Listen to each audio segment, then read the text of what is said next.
qual será que é a ação mais barata da Bolsa, de acordo com a gestão aí que rendeu mais de 200% do Ibovespa em mais de uma década? Acompanhe aí.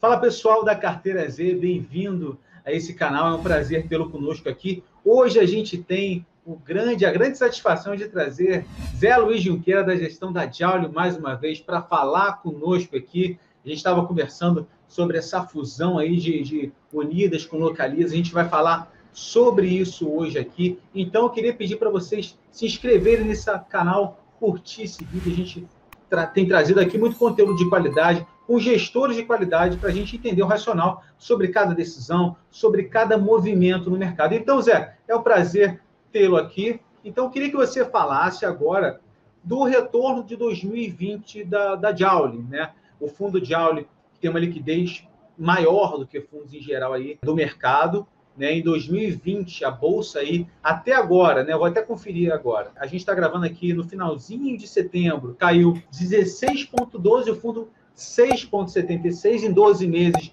a Bolsa caiu 1,75 e o fundo 18,46, tá? No longo prazo, eu disse no começo do vídeo. Então, eu queria que você traçasse o panorama primeiro para a gente do ano de 2020 da Joule, como é que vocês estão fazendo depois desse movimento 8 de março aí, que a Bolsa caiu bastante. Boa noite. Muito obrigado pelo convite, Rafael. Muito obrigado pela oportunidade novamente.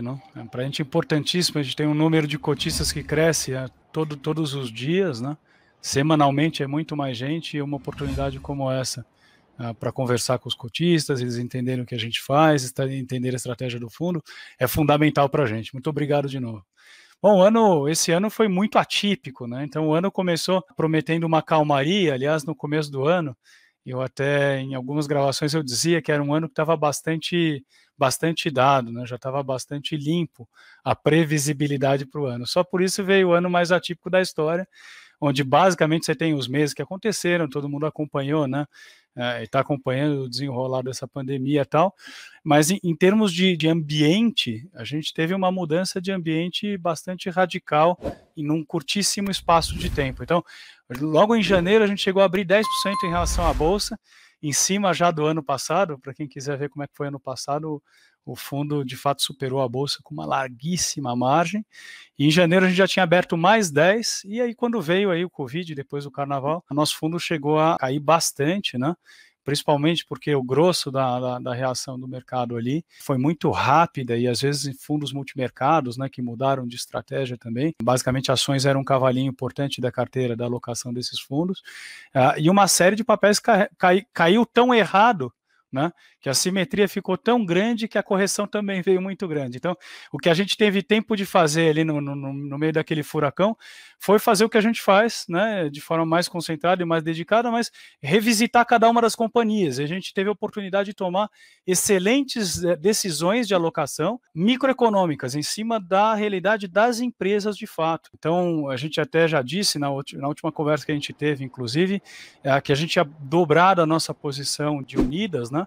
Porque desde o começo do ano, já tinha uma posição importante, que era uma posição que tinha um risco e retorno bastante assimétrico. O que eu quero dizer com isso daí é que ela praticamente não tinha risco de queda, né, de valor econômico, ela estava muito descontada. E quando ela chegou a cair 70% no ano, né, no olho do furacão, a gente dobrou o tamanho da nossa posição, a gente reforçou a nossa posição de Magazine Luiza também, logo depois do Carnaval, e essas coisas todas renderam frutos, né? Então, a gente mais do que buscou o Bolsa mais 10 de lá para cá. Interessante que os papéis que trouxeram a queda do fundo foram também os que retornaram a cota mais rápido. Então, a atribuição de performance da queda foi a mesma atribuição de performance da alta, né? O que é muito bom. Futuramente você consegue explicar que a volatilidade do fundo não aumentou na crise, foi o mercado que errou rapidamente em janela de 20 dias e consertou logo em seguida em janela dos outros 20 dias. E em termos de movimentação, né, que é o que que é a pergunta aí, como é que foi o ano para a gente, uma movimentação muito mais atípica do que o normal, né? A gente é um fundo comprado de longuíssimo prazo, mexe muito pouco nas nossas posições, então você mexe ali, vai 20% das posições ao longo de um ano, o que dá entre compras e vendas 40% do patrimônio do fundo, e esse ano a gente ficou muito mais ativo, porque de fato os movimentos relativos foram muito maiores, né? E até agora está dando dinheiro. O importante é que depois de tudo que aconteceu, da alta, da queda, etc., e da retomada, hoje a gente tem um valor econômico da cota, do patrimônio do nosso fundo, é maior do que era antes do carnaval.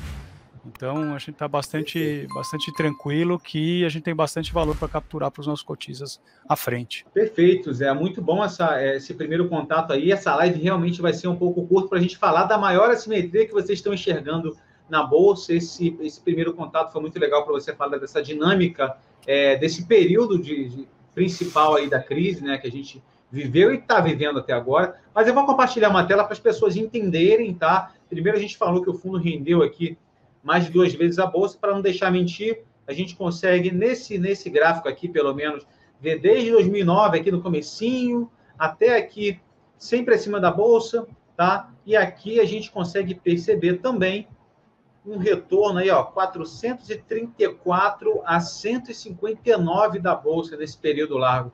A gente vê realmente uma distância bem grande, tá? Como o Zé falou, teve um drawdown maior do que a Bolsa nesse período também. E voltou também muito... Só não me mata que você não está à escala logarítmica ali, parece que eu caí muito mais, né? Então, assim, caiu mais, mas não tanto quanto parece ali na imagem. Não, verdade. A distância é bem grande aqui, Zé. E aqui a gente pode passar para as posições um pouco, como a gente falou da ação que vocês ainda enxergam com maior potencial. A primeira aqui que a gente vê é a Locamérica, a gente vê Magazine Luiza e Vale também, Trisul, Centauro. Mas a gente vai se ater um pouco nesse vídeo sobre a própria Unidas, nessa fusão com a Localiza, né? Elas anunciaram agora, final de agosto, um acordo de fusão que pode dar origem à maior companhia desse segmento do mundo, com valor de mercado de cerca de 50 bilhões. Então, eu queria que você falasse sobre isso, se você acha também que é uma baita oportunidade aí de longo prazo. Bom, obrigado novamente. Assim, é um orgulho, né, aparecer aqui para falar da Unidas. É a nossa maior posição de longe, é muito raro a gente ter uma posição do tamanho que a gente tem. E nós também fomos surpreendidos no dia 22 para 23 de setembro ali, pelo anúncio da fusão das 2 maiores companhias do Brasil, uma no RAC e outra no Fleet, né? Então, uma é locação de carros, o rent-a-car, e o outro negócio é de frotas, né? Então, juntou a Localiza, a maior de RAC, com a Unidas, que era a maior de Fleet, né? É uma operação que deve acontecer no ano que vem. Para a gente foi muito bom, porque nas posições que a gente toma decisões muito pensadas, muito estudadas, etc. É muito minucioso nas análises, mas a gente realmente depende dos investidores ajustarem esses preços, né? A gente não é ativo nesse ponto. E uma operação como uma fusão desse tipo é um catalisador muito grande desse fechamento, vamos dizer, fechamento de erro de preço, né, de assimetria de preço.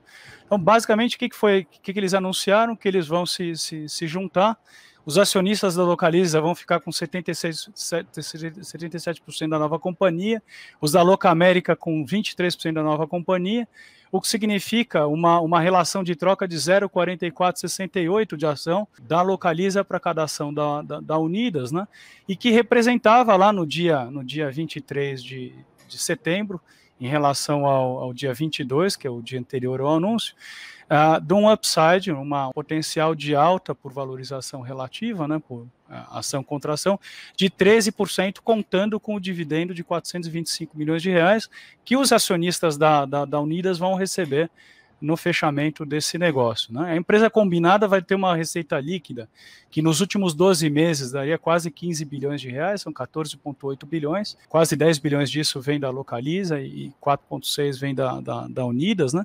E um EBITDA combinado de 3,5 bilhões de reais ali.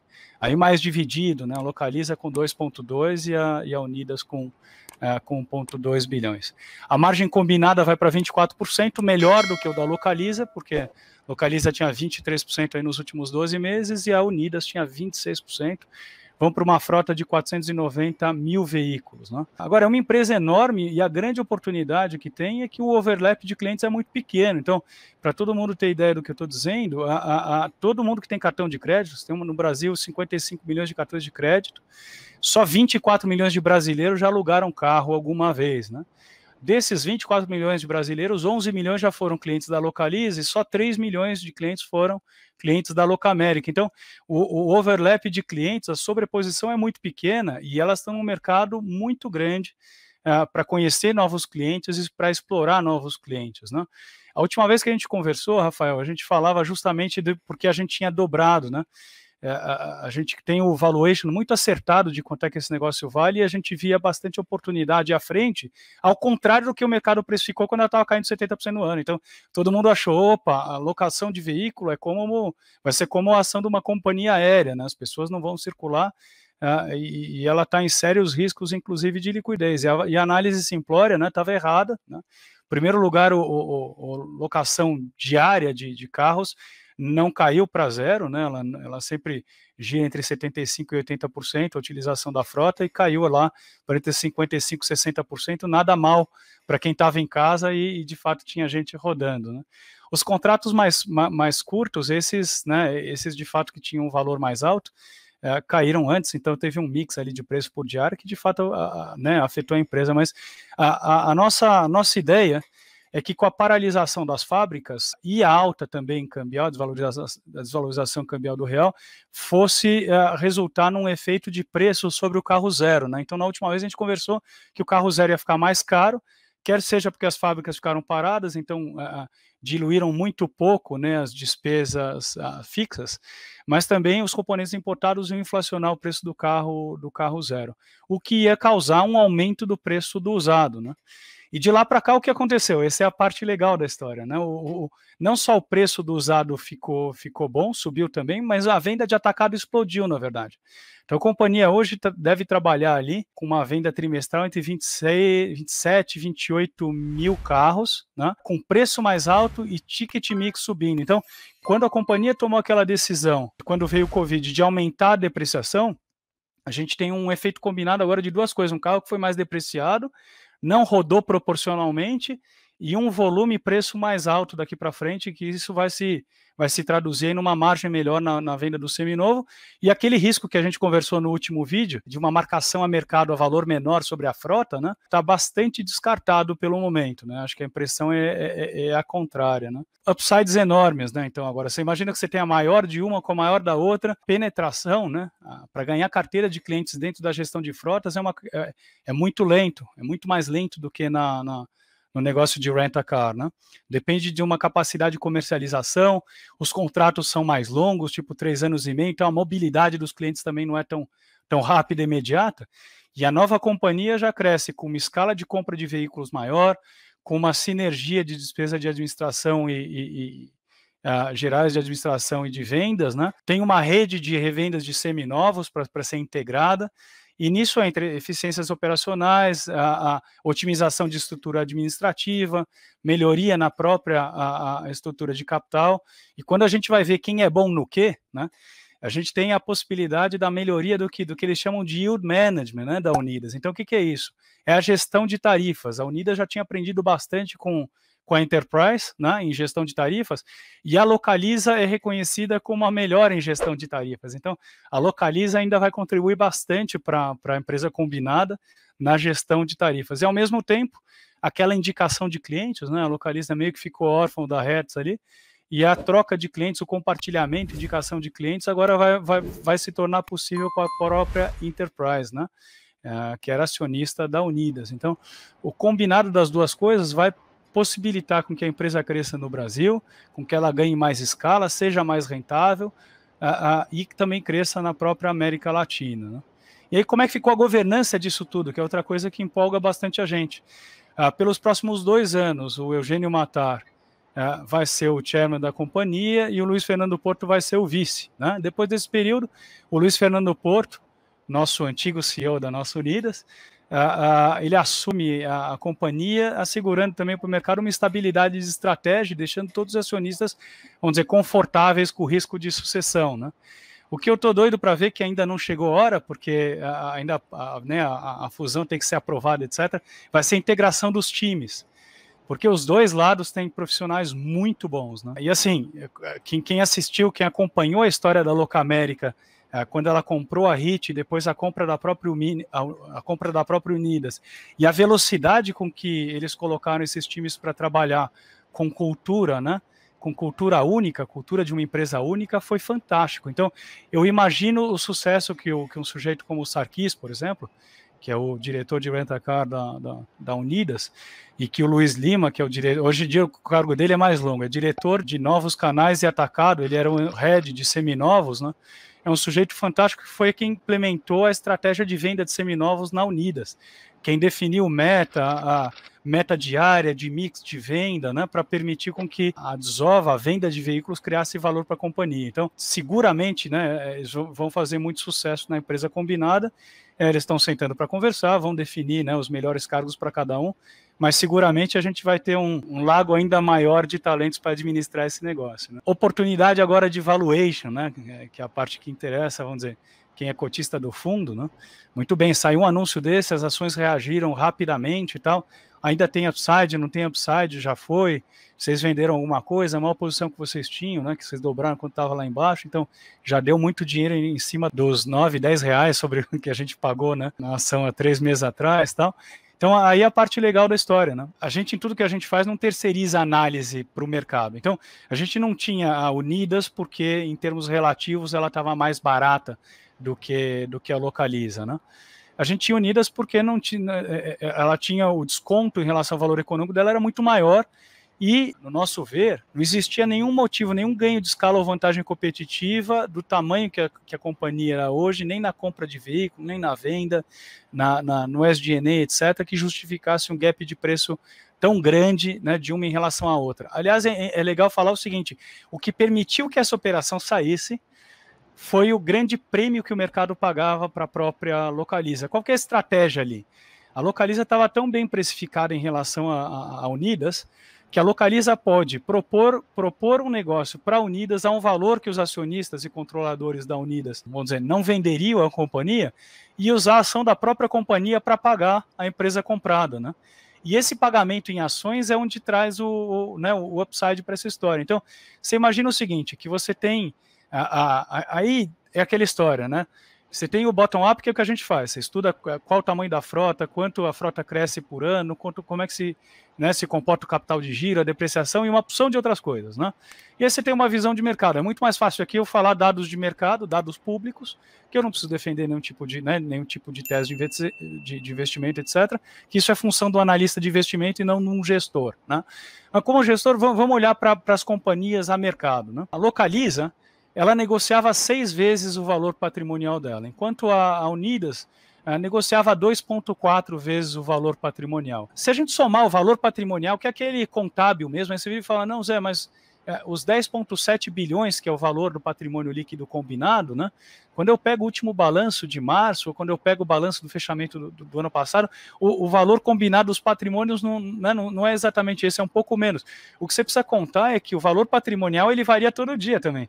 Que a companhia tem, se você fosse fechar um resultado do período todo dia, você ia ter um lucro do período transferido para lucro acumulado, que cresceria o valor do patrimônio todo santo dia. Então, o que você está dizendo é que na data de corte, data de hoje, terceiro trimestre de 2020, o patrimônio das duas combinados seria de 10,7 bi. Será 10,7, o mercado pagava 6 vezes o valor patrimonial para a Localiza, pagava 2,4 para a Unidas.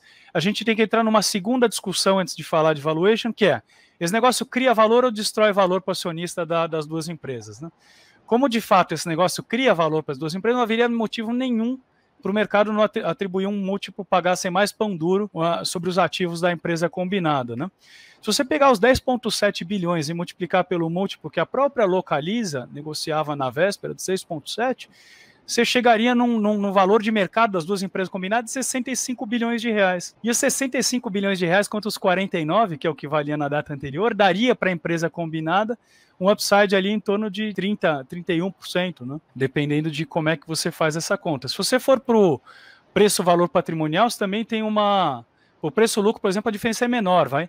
Uma negociava 23 vezes lucro, a outra 36 vezes lucro.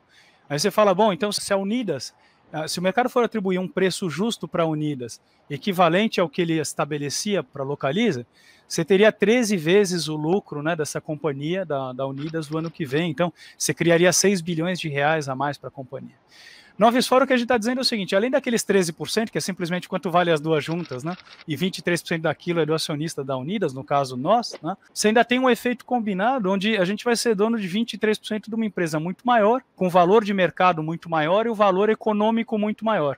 Isso cria uma vantagem mesmo antes das empresas trabalharem juntas, né, e de haver algum tipo de sinergia. Então, qualquer upside que se trata ali gira entre 30% e 40%, né? Cada um faz a sua própria análise, mas o upside ainda nem começou a ser capturado, que nem a sinergia foi divulgada ainda, a companhia nem definiu quem vai administrar, mas tem um upside enorme aí no ongoing da operação. Então, para quem gosta de ser acionista de alguma coisa, você tem um momento ótimo para virar acionista, né, das duas empresas, onde você tem uma empresa que valia muito mais caro do que a outra foi vista como um excelente negócio e os negócios vão se fundir. Não haveria motivo nenhum para essa empresa combinada valer menos do que a soma das partes. E aí cada um faz a sua análise, mas na teoria o jogo está só começando, né? E por fim tem a parte da estratégia, né, que a gente ia falar das linhas e das entrelinhas dessa história. A parte da estratégia é simples de acompanhar. Você imagina o seguinte, Rafael, o mercado de locação de veículos, né, ele cresce muito mais rápido do que o mercado de seminovos. Então, você imagina que daqui a 2 anos, se as companhias tiverem uma concentração alta na venda dos seminovos, essa concentração pode se refletir numa depreciação, uma necessidade de depreciação mais rápida do veículo. Elas podem ter que jogar uma depreciação maior.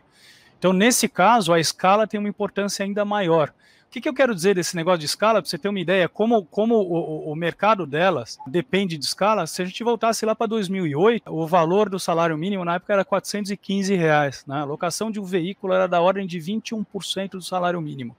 Em 2018, o salário mínimo tinha ido para 954 e a locação diária do veículo estava em torno de 8% do valor do salário mínimo. Ou seja, à medida que essas empresas crescem e ganham escala, faz parte da estratégia competitiva, não só para expandir os 24 milhões de clientes para os 55 milhões de clientes, e aí justamente tem muito mais gente, aumentar muito o mercado de locação de veículo, faz parte o repasse da modicidade tarifária. Então, a competição ali pela tarifa, baixar a tarifa significa crescer o mercado num país onde a renda não é infinita como o nosso. Zé, a gente quer fazer uma live curta, mas é muita aula, né?